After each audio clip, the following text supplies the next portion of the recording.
Hey guys, kumusta? Dito tayo sa Pausalud Project channel ko, no? Bago ko mag-vlog or bago ako mag-create ng content sa Pauka Sports, gusto kong personally pasalamatan yung mga follower ko doon. Through here, personally, yung mga Casemiro fans po na fan pa rin ng Pauka Sports na nung nagpa-survey ako kagahapon, na overwhelm ako. Dami talagang mga fans pa rin talaga na naniniwala sa lahat ng mga sinabi ko tungkol kay Casemiro, na alam nila na I only want the better for Casemiro. Well, as a supporter of boxing, no?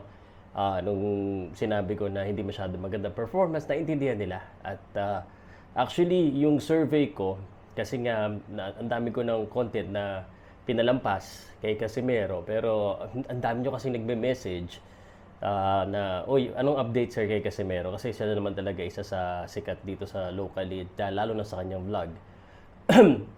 Sabi ko, check ko muna, mag-survey ako. Kasi para kumbaga, para lang sabihin ko tanungin ko sa mga fans kung ano ba talaga? Gusto niyo pa ba ako mag-content?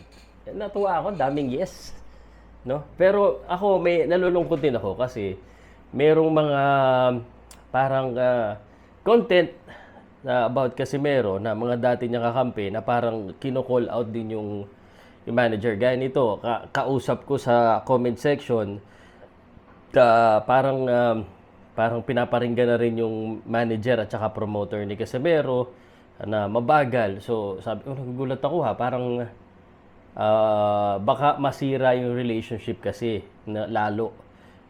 Member sila eh. Tapos yung mga yung mga ibang mga Casemiro vloggers, okay lang mag-defend eh, kaso parang pangit pag maghiwa-hiwalay pa kayo.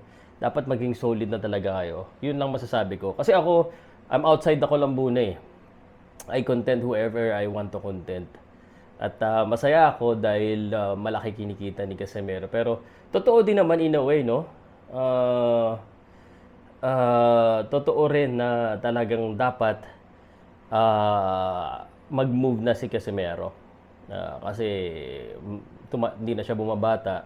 Alam naman natin yan. Pag wala ka na sa 30s, pababa na yung level mo eh. Tapos may mga content pa na parang lasinggero, parang nagiging negative lalo eh. Parang naghahanap ng away sa halip na maghanap ng mag-unify na stick to boxing lang talaga.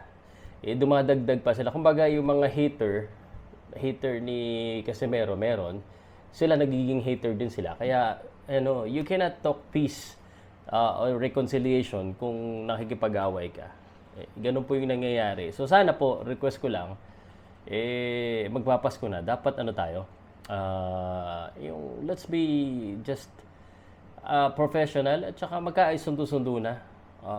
Abangan na lang natin yung next fight ni Casemiro. Personal ko po sinasabi to, kaya ako dito nilalagay kasi sa totoo lang, everyday, nai-inspire ako dyan kay Cuadro Alas because kahit nasa sobrang daming haters, bashers, tuloy-tuloy lang siya sa gusto niyang gawin sa kanyang buhay.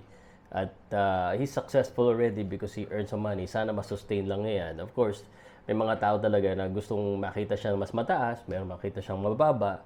Ako, I just wish well to everyone. But it doesn't mean na puros maganda lang yung sasabihin ko sa kanya. Kailangan balance eh.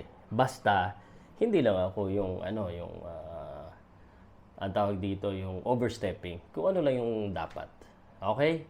So, yan, nakipag-usap lang ako sa inyo sandali. Salamat guys.